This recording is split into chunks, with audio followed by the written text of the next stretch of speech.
तो दोस्तों आज की स्टोरी है शादी में दुल्हन से प्यार। राज एकदम मस्तमौला, शरारती और काफ़ी स्मार्ट 17-18 साल का नौजवान जब एक शादी में जाता है तो उसे दुल्हन से प्यार हो जाता है। और हो भी क्यों ना, वो नई नवेली 19 साल की दुल्हन केवल शादी के जोड़े में ही नहीं बल्कि असल में दुल्हन थी। शायद उसे शादी के मायने पता नहीं थे, पर परिवार के दबाव में वो शादी के मंडप तक तो पहुंच चुकी थी, पर केवल शारीरिक रूप से शायद उसकी मन स्थिति इस शादी से इनकार करने की थी।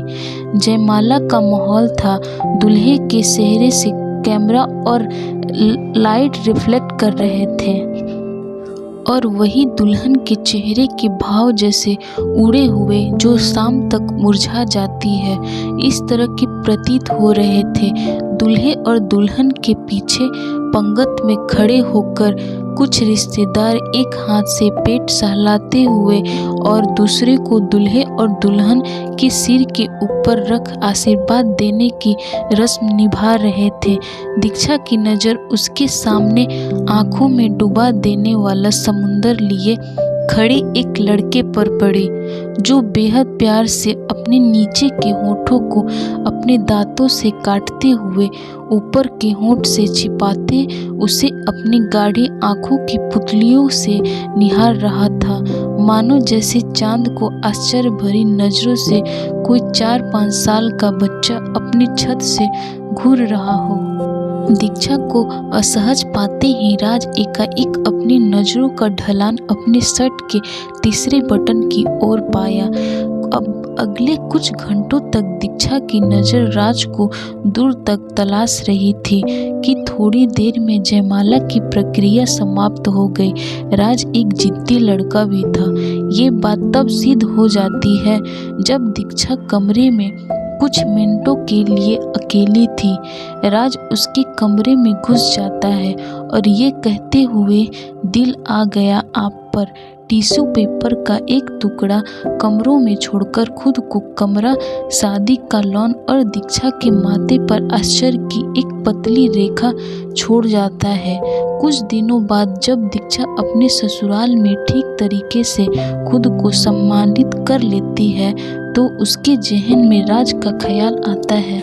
यूँ तो दीक्षा अपनी शादी की रात से अब तक राज की हरकतों को अपनी यादों की पलट से मिटा नहीं पाई थी और ना ही उस टिश्यू पेपर पर लिखी मोबाइल नंबर को।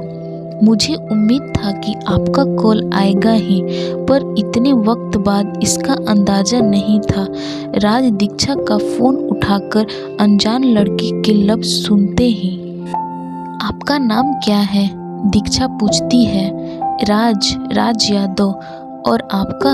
वैसे मैं जानता हूँ, फिर भी आपसे सुनना चाहता हूँ, राज अपना नाम बताते हुए। और क्या जानते हैं आप मेरे बारे में? सब कुछ, राज दीक्षा की बात काटते हुए।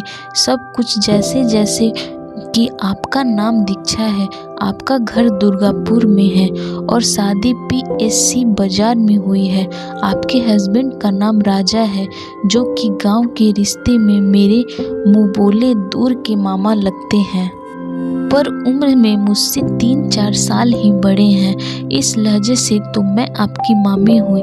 इस बार दीक्षा झट से राज की बात काटते हुए, जी नहीं, ये सिर्फ मान्यताएं हैं और वैसे भी वो मेरे मामा नहीं हैं।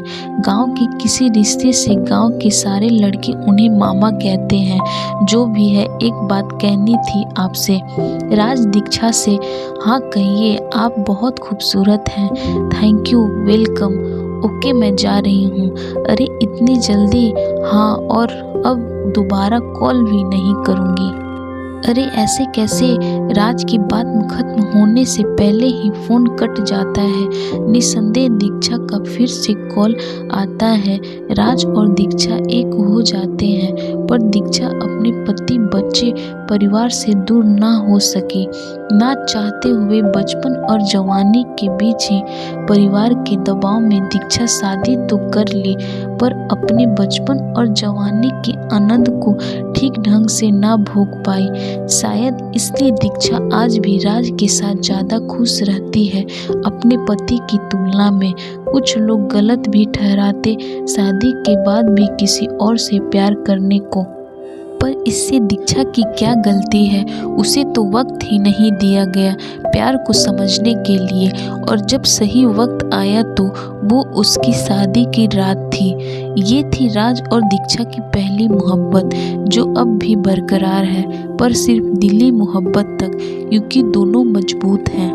तो दोस्तों, आज की ये स्टोरी आपको कैसी लगी कमेंट बॉक्स में ज़रूर बताएं, और अगर आप मेरे चैनल पे नए हैं तो चैनल को लाइक, शेयर और सब्सक्राइब ज़रूर करें।